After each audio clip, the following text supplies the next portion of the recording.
अस्सलाम वालेकुम दोस्तों, कैसे हैं आप सब। मैं ज़ुबीना फ़ैयाज़ एक बार फिर आपके साथ। तो मैं शुरू कर रही हूँ द वैक्स वॉल्फ पार्ट 3। अब दोगी जवाब। वैक्स की मुस्कुराती आवाज़ उसके कान में पड़ी। न चाहते हुए भी उसने हाँ में सर हिलाया। उसे वो जहर से भी ज़्यादा जहर लग रहा था। क्या कोई ऐसा जिसे तुम अपना दोस्त मानती हो दिल से? कोई ऐसा जिसे तुम एक पल भी ना भूली हो? कोई ऐसा जो तुम्हें हर लम्हा याद रहा हो, जिसे तुमने भुलाने की कोशिश ना की हो? क्या कोई ऐसा है जिसे तुम आज भी कहती हो वो तुम्हें मिल जाए? क्या कोई ऐसा दिल के करीब हो जिसे सब ने गलत कहा हो पर तुमने उसे सच्चा माना हो? याद है क्या तुम्हें ज़शिया, कोई था जिसका दिल हर लम्हे तुम्हारे करीब रहने को करता था?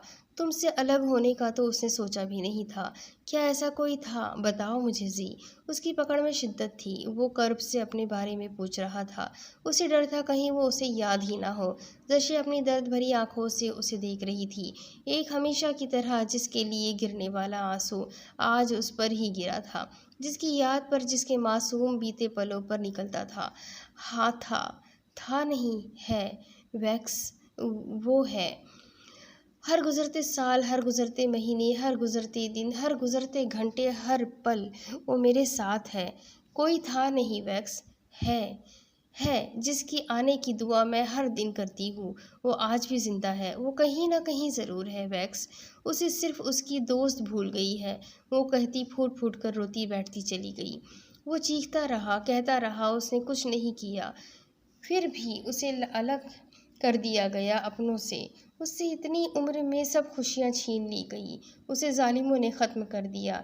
मैं तब भी इंतज़ार करती रही। फिर वो हिचकियों से रोते बताने लगी। फिर उसके भाई ने बताया कि वो सिसकी कि उसकी लाश को उसने खुद फना कर दिया था। फिर अब भी मुझे इंतज़ार है, पागलों वाला इंतज़ार, कि एक न एक दिन वो हर बात को झूठ साबित करके ज़रूर आएगा और कहेगा कि देखो देखो मैं ज़िंदा हूँ, देखो वैक्स ज़िंदा है। वो रुकी और सर उठाकर उसे देखने लगी। दोनों की नज़रें मिली। वैक्स, तुम्हें कैसे पता कि? वो मुंह में ही बड़बड़ाई और उठ खड़ी हो गई। अब वैक्स से बर्दाश्त होना नामुमकिन था। उसने अपनी आंखें मूंदी। सुकून की एक लहर उसके अंदर तक फैलती चली गई। वो बहुत पुरसुकून हो गया कि वो उसे भूला नहीं था।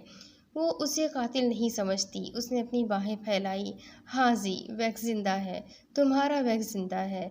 उसने भी तुम्हारी तरह हर पल अजियत में गुजारा है। अब मार्ग तुम्हारा जाल टूट गया। अब तुम किसी की ज़िंदगी को यूँ तबाह करने के लिए नहीं बचोगे। उसने दिल में एक अज़म लिया। वो बेयकीनी से उसे देखती रही।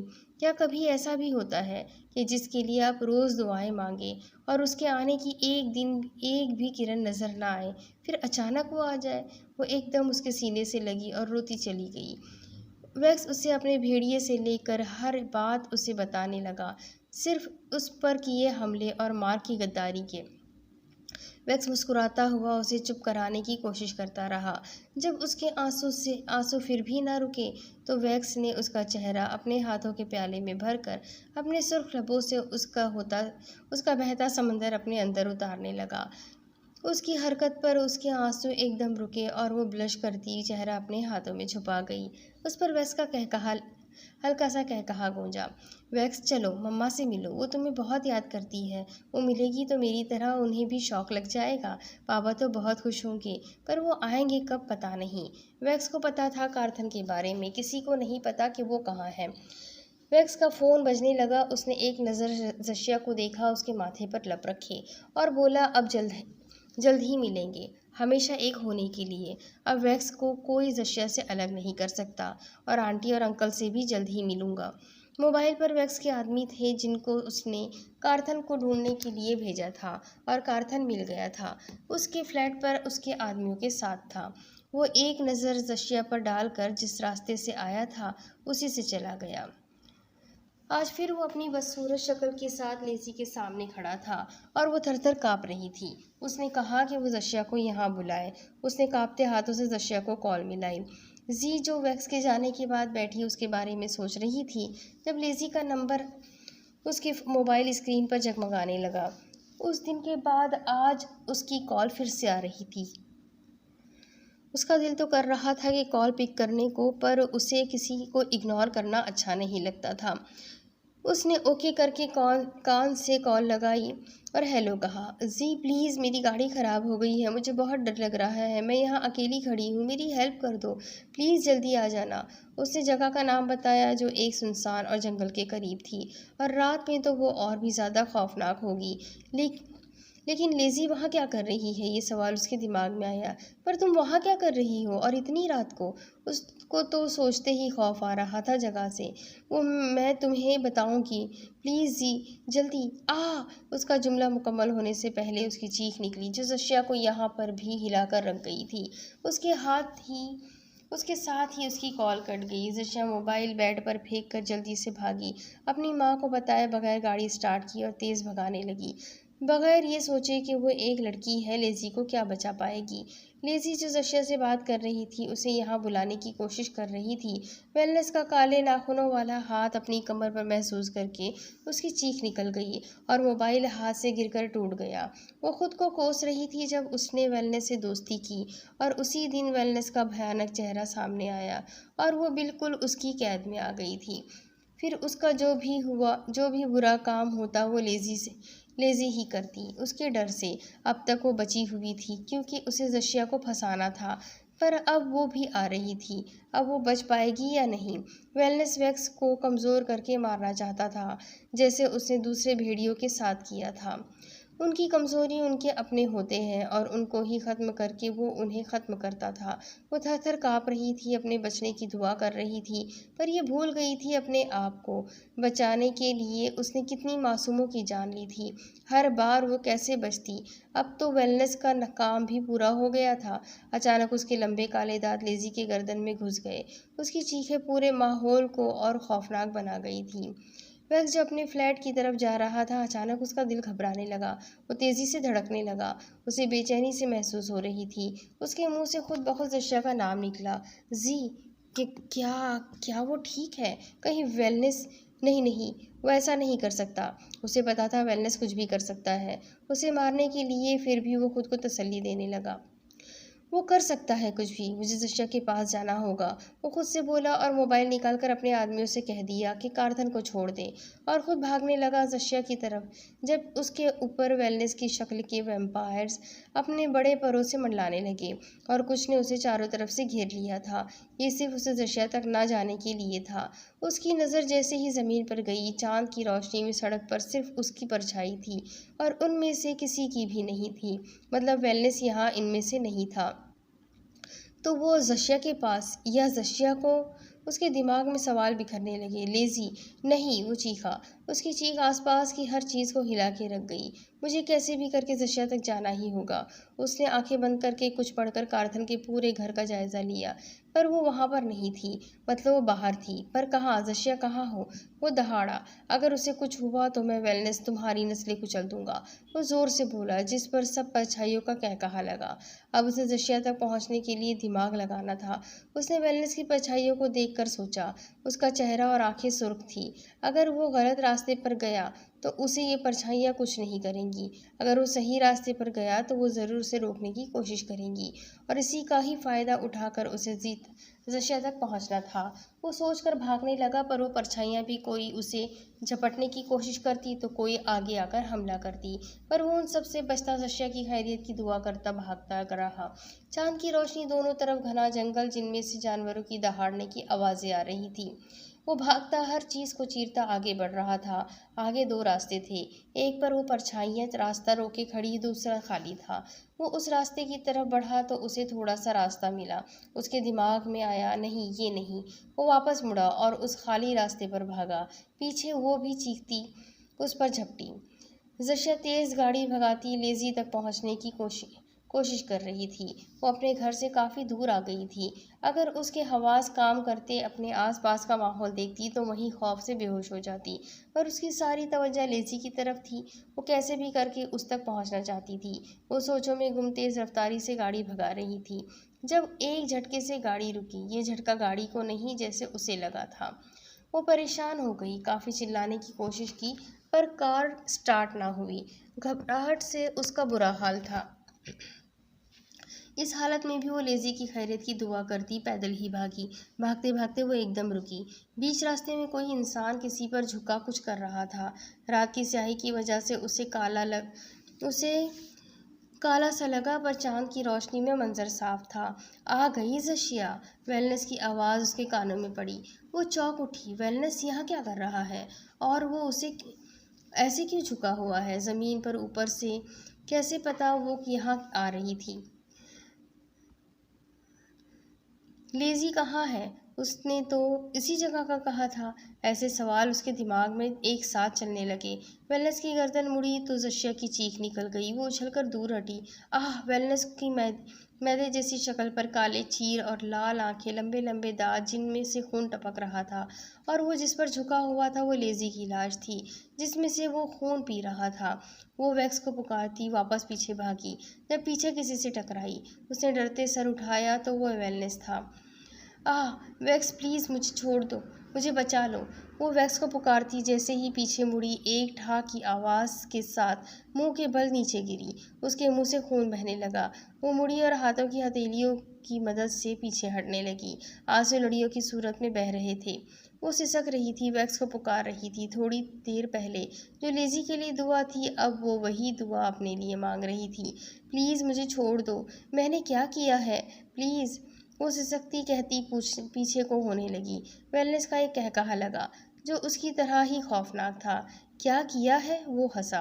कुछ नहीं किया तुमने। मुझे मेरी ज़िंदगी चाहिए, जिसके लिए तुम्हें मारना बहुत ज़रूरी है। मैं तो तुम्हें बहुत आसान मौत देना चाहता था, पर तुम्हें ही शौक था ऐसी मौत का। ज़रा देखो, लेज़ी को कितनी आसान मौत दी है मैंने। ऐसी तुम्हारी होती, पर नहीं। चलो, जैसे तुम्हारी मर्जी। वो कहता आगे आया तो जशिया जैसे पीछे हुई, उसका हाथ किसी चीज़ से लगा। वेलनेस जैसे ही उस पर झुकने लगा, जशिया ने एक चीख के साथ वो चीज़ उसके मुंह पर दे मारी। वो पत्थर था। जो वेलनेस को लगने से वो अपने मुंह पर हाथ रखकर जशिया से दूर हुआ, और जी इस मौके का फ़ायदा उठाती वेलनेस के संभलने से पहले ही बिना सोचे जंगल में भागी। उसके पीछे वेलनेस भी भागा। वो अंधेरे में कांटों झाड़ियों से लहूलुहान होती भागती एक बड़े से दरख्त की आड़ में छुपी। उसने अपने मुंह पर हाथ रखकर अपनी तेज सांसों को बंद कर दिया। वो पूरी पसीने में भीगी हुई थी, थर थर कांपती वैक्स के आने की दुआ कर रही थी, पर उसे ऐसी कोई अपने बचने की किरण नजर नहीं आ रही थी। वो बिना आवाज़ के रोती ऐसी मौत से पनाह मांग रही थी। अचानक वैक्स की आवाज़ें उसे आने लगी। वो उसे ही पुकार रहा था। वो उसे आवाज़ देना चाहती थी कि करीब ही कदमों की आवाज़ आने लगी। वो रोती नफ़ी में सर हिलाने लगी। वेलनेस को उसकी खून की खुशबू यहीं से आ रही थी। वो वैक्स की आवाज़ सुनता गुस्से से पागल होता, जशिया को जल्दी ख़त्म करने का इरादा करके उसे ढूंढने लगा, और वो उसे मिल भी गई, दरख्त के पीछे छुपी हुई। जशिया जो कदमों की आवाज़ बिल्कुल अपने करीब सुनकर आंखें बंद कर गई थी, जब अचानक उसके पेट में वेलनेस ने अपने काले लंबे नाखूनों को गाड़ दिए। वैक्स! वो दर्द से चीखी। वैक्स, जो वेलनेस की परछाइयों को ख़त्म करता अपनी पूरी रफ्तार से भाग रहा था, जब उसे बीच रास्ते में एक लड़की की लाश मिली। दूर से उसकी रूह फना हो गई। उसने समझा जी की है, पर वो लेज़ी की थी। उसकी जान में जान आई। फिर वो उठा, उसे जी की आवाज़ें यहीं से आ रही थी। उसने अपनी तेज़ नज़रों से देखा तो जी का स्कार्फ उसे जंगल की तरफ से मिला। वो बिना वक्त लिए अंदर भागा। वो जी को पुकारता रहा, पर कोई जवाब न मिला। पर उसे वेलनेस दरख्त के करीब नजर आया। वो जब तक उस तक पहुंचा, उसने जी पर हमला कर दिया था। वैक्स गैज़ो गज़ब से वेलनेस के कंधे पर अपने लंबे दांतों को गाड़ दिया। वेलनेस चीखता पीछे हटा। जशिया से उसके नाखूनों से जशिया का खून टपक रहा था, जो वैक्स को हैवान बनाने के लिए काफ़ी थे। जशिया एक झटके से ज़मीन पर धड़ाम से गिरी। वैक्स के मुंह से जशिया की पुकार निकली। वह जशिया को ज़मीन पर गिरा देख कर वेलनेस को अपनी पूरी ताकत से दूर फेंका, और उसके संभलने से पहले जशिया की तरफ भागा। उसके पास बैठकर उसका सर अपनी गोद में रखा। जी, आंखें खोलो, देखो मैं आ गया, तुम्हें कुछ नहीं होने दूंगा। जी प्लीज़, जी, जी आंखें खोलो। वो उसकी रुखसार को टपटपा कर कर्ब से कह रहा था। फिर उसकी नज़र उसके पेट की तरफ गई, जहाँ से पानी की तरह खून बह रहा था। उसने जल्दी ही अपनी शर्ट उतारी और उसके पेट पर बांध दी, और उसे दर्द के सहारे बिठाकर उसकी सांसें चेक की, जो मध्यम सी चल रही थी। वैक्स ने शुक्र का कलमा पढ़कर वेलनेस को ख़त्म करने के लिए नज़रें घुमाई, और चारों तरफ पर वो नहीं था। उसे दरख्त के ऊपर से कुछ आवाज़ आई। उसने जैसे ही सर ऊपर किया, वेलनेस था किसी भयानक जानवर की तरह दरख्त पर उल्टा रेंगता, उसी पर हमला करने के लिए। उसने जैसे वैक्स की आंखों पर हमला करना चाहा। वैक्स दूर हटा और उसकी गर्दन से पकड़कर जशिया की पहुंच से दूर फेंका और उस पर हमला कर दिया। वैक्स उस पर झपटा और अपने लंबे नाखूनों से उसने उसके संभलने से पहले उसकी आंखों में गाड़ दिए। वेलनेस की खौफनाक चीखें पूरे जंगल में फैल गई।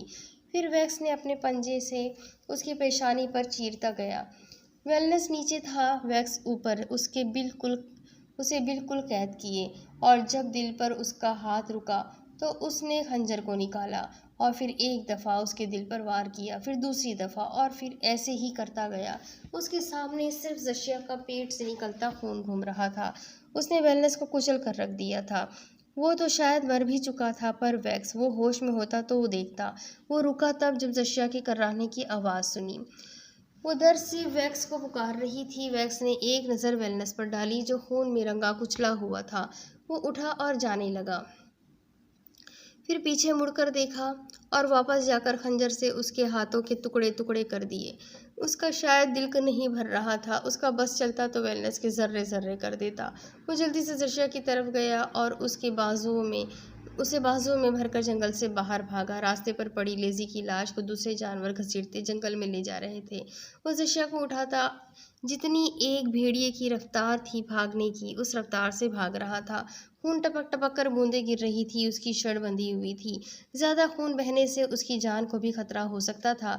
यही एक तकलीफ उसे अंदर से खाए जा रही थी। वो शहर के मशहूर हॉस्पिटल में उसे लेकर आया था। दूसरी तरफ कार्थन जैसे ही अपने घर पहुंचा तो सामने का मंजर उसे साकित और ख़त्म करने के लिए काफ़ी था। मार्क उसकी बीवी मिसेस कार्थन के वजूद को गोश्त के लुथड़ों में तकसीम कर चुका था। वो सोफे पर बैठा उसे ही देख रहा था। Welcome uncle, welcome. इतने लेट का है, क्यों? देखो, अपनी गलती पर आंटी को सज़ा दिलवा दी। कैसे शौहर थे आप? उफ, मैं शौहर की बात कर रहा हूँ। आप तो दोस्त के साथ नहीं थे मुश्किल वक्त में, तो यहाँ कैसे आएंगे? हा हा हा। वो शैतानियत से कह कहा लगाता साकित खड़े कारथन से बोला, वैसे मेरी जान नहीं देख रही आप? मेरी जान नहीं दिख रही? मैं उससे कहने आया था कि अब वैक्स उसे कुछ नहीं कर सकता, क्योंकि मार्क उसे सबसे बहुत दूर ले जाएगा। उसे अब वैक्स से डरने की ज़रूरत नहीं। वो उसे अपने मंसूबे बताता उसकी तरफ बढ़ रहा था। वो जितनी देर में अपने भेड़िए के रूप में आता, कार्थन के पास भागने के लिए वक्त था, पर वो नहीं भागा। उसके चेहरे पर मुस्कुराहट थी, अपने भाई जैसे दोस्त के बेटे के जिंदा होने की खुशी में, और एक दुआ थी वैक्स तक अपनी आवाज़ पहुंचने की। मार्क उस पर झपटा और कारथन के वजूद में कोई हलचल नहीं आई। उसने खुद उस हैवान के हवाले कर दिया था। मार्क ने मिसेस कारथन को जशिया का ना बताने के लिए ये हाल किया था, और अब कारथन को इसलिए मारा था कि उसका इल्ज़ाम वो वैक्स पर लगा सके और जशिया को उससे नफरत हो जाए और वो बस उसकी हो जाए। मार्क गांव में तो सिर्फ दूसरे भेड़ियों के बने मंसूबे पे लोगों को अपना शिकार बनाने आया था, पर वैक्स और जशिया की दोस्ती देख उसका भी दिल किया जशिया से खेलने का। तो वैक्स उसे कहता था खेलने को, पर वो सिर्फ जशिया से खेलना चाहता था। उसे अपना दोस्त बनाना चाहता था, जो वैक्स नहीं होने देता था। इसलिए उसकी नफ़रत वैक्स के साथ शुरू हो गई थी। वो वैक्स को ख़त्म करना चाहता था, पर वो एक भेड़िया बन गया। अगर वो उसे मार देता तो उसे भेड़ियों की झुंड से अलग कर दिया जाता। अलबत्ता उसने गांव वालों को बताया कि वैक्स एक भेड़िया है और उसने ही बच्चों को अपना शिकार बनाया है। उसका ये मंसूबा काम कर गया और उसे गांव से दूर कर दिया गया। उसे पता था वैक्स मरा नहीं है, फिर भी वो सबसे दूर था। उसके लिए यही काफ़ी था। उसके जाने के बाद जी बहुत बीमार रहने लगी। कार्थन उसे लेकर शहर गया इलाज करवाने के लिए, तो पीछे माइकल को मार्क के बारे में सब पता चल गया और उसने कार्थन को भी बता दिया। ये बात मार्क को पता चल गई थी और उसने दूसरे भेड़ियों से मिलकर गांव पर हमला कर दिया। फिर हर तरफ खून की नदियां बहने लगी। उस खून में माइकल का भी खून शामिल था। वह गुजरता गया। कार्थन को काफ़ी ढूंढने के बाद भी वो नहीं मिला। फिर वैक्स आया। वो एक सब भेड़ियों का सरदार और जादू वाली आंखों का भेड़िया था। वो मार्क से छोटा मगर ताकतों में उस जैसे कई भेड़ियों के बराबर था। पर मार्क ने दिमाग का इस्तेमाल करके उसे कार्थन के खिलाफ कर दिया। फिर वो तो अपने गुस्से में पागल हो गया। मार्क को जशिया मिल गई। उसे गुस्सा तब आया जब जशिया सालों बाद भी उसकी नज़र में वैक्स के लिए मर रही थी। फिर उसने उसे कहा कि वैक्स मर गया है। उसे यकीन दिलाया। उसने जशिया से दोस्ती कर ली और उसका प्यार से नाम जोनी रख दिया। फिर वो ढके छुपे इससे अपने प्यार का इजहार कर देता। फिर से वैक्स फिर से वैक्स आ गया और इस बार वैक्स उसे बेवकूफ़ बना गया।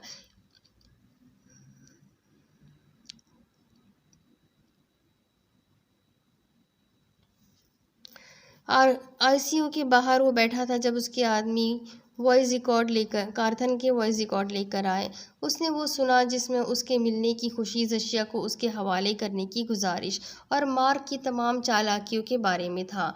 आखिर में उसे किसी भी हालत में कार्थन ने अपने घर आने का कहा था क्योंकि मार्क उसे वहीं मिलेगा। सुनकर एक गहरा सांस लिया। वैक्स ने वॉइस रिकॉर्ड सुना और फिर उसे साइड रखा। जी, तुम्हारे होश में आने से पहले ये किस्सा ख़त्म करना होगा।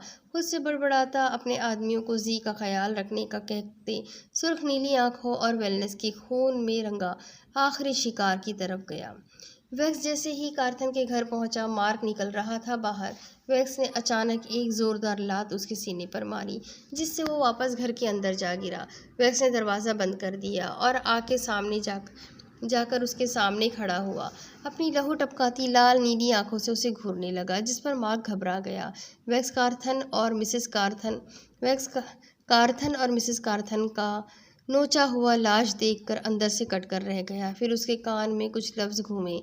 आज से ये मेरा बेटा है और इसका नाम मार्क है। Mark Michael. ये लफ्ज़ वैक्स का सीना चीर रहे थे। मार्क उस अचानक के हमले से उठा तो सामने वैक्स को देखा। पहले तो उसकी हालत देखकर घबरा गया, फिर खुद को संभाल कर बोला, वैक्स तुमने मुझे लात क्यों मारी? तुम्हें शर्म नहीं आती? कैसी शर्म? तुमने शर्म कर ली कार्थन को मारते हुए? उसका लहजा गजबनाक और काटदार था। मार्क ने अपना गला तर किया। मत भूलो ये हमारा दुश्मन है। उसका यही हाल होना चाहिए था या उससे भी बुरा। मार्क लड़खड़ाती जबान में बोला और जाने लगा। सही बोले, इससे भी बुरा। तो जा तो जा कहाँ रहे हो? देखोगे नहीं दुश्मन का हाल बुरा? वैक्स ने उसे कंधे से पकड़कर फिर से आगे खड़ा कर दिया। मार्क के तो वैक्स के साथ लहजे पर पसीने छूट गए। पर मैंने तो इसे ख़त्म कर दिया है। अब कौन सा हाल करोगे इसका? मार्क नासमझी से उसकी आंखों में देखकर बोलने लगा। वैक्स उसकी बात पर सख्त कहकहा लगा उठा। तुमने गलत दुश्मन को मारा है। असली तो अभी जिंदा है। कहाँ है? उसने यहाँ वहाँ देखकर पूछा। यहाँ, वैक्स ने कहने के साथ एक जोरदार पंच उसके मुंह पर मारा जिससे मुंह से खून निकल गया। वैक्स, ये क्या बकवास है? मैं कब हुआ दुश्मन? मार्क बनावटी गैजो गजब में आया। मैं क्यों मारूंगा अपने बाप को? अब जाकर मार किसी दूसरे को बनाना बेवकूफ़। अब वैक्स तो नहीं आने वाला तेरी घटिया चाल में। अचानक मार्क ने अपना असली रूप में कहकहा लगाया। हा हा हा, आने की क्या ज़रूरत है? तुम तो पहले से आ चुके थे। वो मकारी से कहता है लगाता। वैक्स का खून अंगारों पर तपा उठा। वैक्स बिना वक्त लिए उस मक्कार पर झपटा। फिर दोनों आपस में उलझ गए। वैक्स ने उसे बहुत मारा पर मार्क ने भी दो चार मुक्के वैक्स को मारे। वैक्स ने उसे उठाकर दूर फेंका। वो जाकर सोफे से लगा और उलटकर गिरा। उसने उसे संभलने का मौका दिए बगैर उस पर झपटा जिससे माँ की चीख निकल गई। क्यों मारा मेरे बाप और मासूम लोगों को? वैक्स चिल्लाता उसके आंखों, मुंह, नाक को अपने ताकतवर मुक्कों से फोड़ता गया। मार्क चीखता रहा, हाथ पांव मारने लगा खुद को उस हैवानी वैक्स से बचाने के लिए। पर वैक्स पर तो अपनों का बदला सर पर सवार था। मारता गया, उसके चेहरे को अपने मुक्के से कुचल कर रख दिया। कोई नक्श नहीं छोड़ा था चेहरा और अपना हाथ खून में रंगा डाला। मार्क उसको धक्का देकर एक भेड़िए के रूप में आया और वैक्स भी। फिर से दोनों आपस में उलझ गए। वैक्स ने अपना बड़ा सा पंचा उसके पेट में डाला जिससे मार्क की खौफनाक दहाड़े फैल गई पूरे घर में, जिससे वैक्स को सुकून मिल रहा था। वैक्स ने हाथ निकालकर फिर से उसके सीने में गाड़ा और एक झटके से उसके सीने में धड़कता दिल निकाल लिया और उसे अपने पाँव के नीचे देकर कुचल डाला। मार्क का मुर्दा वजूद जमीन में जा गिरा। फिर वैक्स ने अपने भयानक रूप के साथ उस पर झुका और उसे छोटे छोटे जर्रों में तकसीम कर दिया। कुछ देर बाद उसने पूरे घर पर पेट्रोल छिड़का और उस घर को आग के शोलों के हवाले कर दिया। खुद बिना देखे सब कुछ खत्म करता आगे निकलता चला गया। कुछ साल बाद जशिया को अभी लड़कियां वैक्स के सजे कमरे में बिठाकर गई थी। वो घूंघट लिए एक शर्मीली दुल्हन की तरह सर झुकाए वैक्स के इंतजार में बैठी थी। जशिया के ठीक होने के बाद वैक्स ने उसे मार्क के बारे में सब कुछ बता दिया था और उसके माँ बाप के मरने का भी। फिर 1 साल से ज़्यादा वैक्स ने जशिया की हाँ के लिए इंतज़ार किया और अब जाकर वो राज़ी हुई शादी के लिए। तो अब वो दुल्हन बनी घबराई हुई बैठी थी। वो सुर्ख जोड़े में कोई हूर लग रही थी। कुछ देर बैठने के बाद वो बेड से उठी और आईने के सामने जाकर खड़ी हुई। उसकी नज़र अपने निशानों पर थी। मेकअप से काफ़ी छुपाए गए थे पर उभरते हुए निशानों से साफ जाहिर हो रहे थे। वो अपने माजी में इतनी मगन थी कि उसे वैक्स के आने और दरवाज़ा बंद करने का भी पता नहीं चला। वैक्स उसे अपने आप में इतना मगन देख आहिस्ता से पीछे से करीब आया और उसे अपने घेरे में ले लिया, जिससे जशिया के मुंह की चीख निकल गई। क्या है, कभी चीखने के अलावा भी चुप रहा करो, वैक्स ने उसके कान में कहा। छोड़ो वैक्स, वो ब्लश करती उसके तंग घेरे से निकलने की कोशिश करने लगी, जिस पर वैक्स ने एक गहरा सांस लिया। उफ वैक्स बेटे, तेरा पता नहीं क्या बनेगा। कभी छोड़ो के अलावा भी कुछ कहा करो, मत छोड़ो भी कह दिया करो। वो उसकी आवाज़ में मुंह बनाकर बोला, जिस पर जी मुस्कुरा दी। वैक्स भी मुस्कुरा दिया। क्या देख रही थी जो फ्री में मुंह दिखा दिया, वो शरारत से कहता अपना सर उसके कंधे पर रख दिया। वो समझ तो गया था कि वो क्या देख रही है, फिर भी पूछने लगा। जी ने नफ़ी में गर्दन हिलाई, कुछ नहीं, फिर मध्यम सा बोली। जी। रात के इन खूबसूरत लम्हों में वैक्स ने जशिया के कान में सरगोशी के अंदाज में पुकारा। जशिया का दिल इतनी ज़ोर से धड़का कि उसे लगा पसलियाँ तोड़कर बाहर आ जाएगा। उसकी हथेलियाँ पसीने से भीग गई। कभी उनके बारे में उल्टा सुल्टा ना सोचना। वो अपने लबों से उसके निशानों को छूता जशिया का सांस बंद कर गया था। वैक्स जी उसके कैद में फड़फड़ाई। ये मुझे तुम्हारे और करीब खींचते हैं। वो उसकी पुकार को नज़रअंदाज करता गंभीर और खुमार आलूद लहजे में बोला। उसके अल्फाजों को मुंह ही में बंद कर गया। जैसे रात गुजर रही थी, उसकी शिद्दतें बढ़ती जा रही थी। अब कुछ साल बाद पकड़ो मुझे सैम। शाम पूरे घर में भागता, हर चीज़ को तोड़ फोड़ करता सीम से कह रहा था। सैम अपनी फूली सांसों के साथ शाम, जो उससे 1 साल बड़ा था, उसे पकड़ने की कोशिश कर रहा था। शाम सुनहरी आंखों वाला, अपने से छोटे सैम, जिसकी आंखें वैक्स जैसी नीली थी, जो गुस्से में बहुत तेज था, उसके खिलौने तोड़कर उसे गुस्सा दिलाने की कोशिश कर रहा था, जो गुस्से में आ भी गया था। उसे सैम को गुस्सा दिलाकर बहुत मज़ा आता था। रुको तुम दोनों, ये क्या हश्र कर दिया है घर का। जशिया की चिंगारती आवाज़ दोनों को ब्रेक लगा गई थी। मम्मा मैंने नहीं, ये सब इस सुनहरी बिल्ली ने किया है। सैम की गुस्से वाली आवाज़ गूंजी, जिस पर शाम शरारत से मुस्कुरा दिया। मम्मा मैंने नहीं, ये सब इस नीले गुस्से वाले बिल्ली ने किया है। मॉम ने अपना किया सब शाम ने अपना किया सब सैम पर डाल उलट दिया। बंद कर दो तुम दोनों अपनी शरारतें, जल्दी से पूरा घर साफ करो, नहीं तो आज वैक्स से तुम दोनों की खैर नहीं। उसकी धमकी पर 5 और 6 साल के सैम और शाम के कहे लगे, जिस पर जशिया शर्मिंदा हो गई। मम्मा चलती तो है नहीं डैड के सामने आपकी, ऐसे ही हम बच्चों को ना धमकाया करो। ये शाम था शरारती, ये सच था। जब भी जी वैक्स से इन दोनों की हरकतों का बताती, वैक्स का एक ही जवाब होता, पहले तुम मेरे हक में आओ, फिर मैं अपने बेटों से तुम्हारे हक में बात करूँगा। उसकी बात पर जी चिढ़ जाती और कहती, तुमसे तो बोलना ही गुनाह है। फिर वैक्स भी कहता, जाओ जाओ, दूसरों का हक खाने वालों के साथ ऐसा ही होता है। जिस पर जशिया गुस्से से लाल टमाटर हो जाती और तीनों के छत फाड़ कहे गूंजते घर में। दी एंड। ये कहानी यहीं ख़त्म हो गई है। उम्मीद करती हूँ आप सबको ये कहानी ज़रूर पसंद आई होगी।